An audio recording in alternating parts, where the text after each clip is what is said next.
Alors, je voulais faire un deuxième rajout concernant la vidéo que j'ai faite sur Denis Stock et James Dean, qui est sortie dimanche dernier. Je me suis rendu compte qu'au final, je présentais ni qui était James Dean, et c'est vrai qu'il n'est pas forcément connu de tout le monde. En tout cas, le nom est connu, mais on ne sait plus trop pourquoi.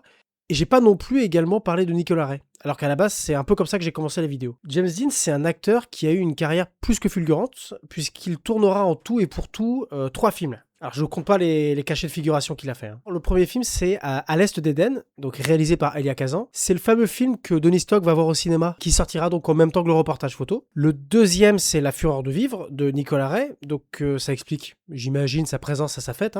Je le raconte dans la vidéo, ça. Et le troisième film, c'est Giant de George Stevens.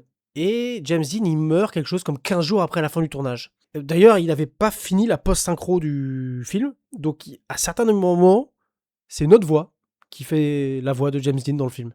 Pour ces 3 rôles, il aura 2 nominations à l'Oscar du meilleur acteur et les 2 à titre posthume. Quant à Nicolas Ray, il tournera quelque chose comme 25-30 films et il est souvent cité par les autres réalisateurs comme étant une grande source d'inspiration. Que ce soit Tarantino, Godard et Scorsese aussi, ils le citent comme un de leurs réalisateurs préférés. Et parmi ses admirateurs, il y a Wim Wenders, avec qui Nicolas Ray a tourné puisqu'il a joué dans L'Ami américain. Mais ils ont également co-réalisé un film. Et c'est de ça que je voulais parler, c'est très particulier. C'est un film que j'ai là. Il s'appelle Nick's Movie. Et ce sera donc le dernier film de Nicolas Ray. Et pour cause, au moment du tournage, il a atteint d'un cancer. Et le film commence comme une fiction. Et Nicolas Ray et Wim Wenders, ils jouent un rôle. Mais au fur et à mesure que le tournage avance, la maladie prend de l'ampleur sur Nicolas Ray.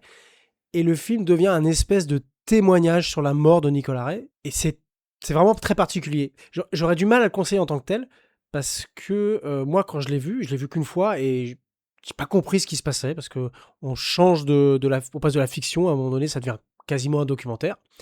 C'est une expérience en soi. Faudrait que je le revoie pour faire un second avis, j'avoue. Mais si vous voulez le voir, je prête le DVD. Sans problème.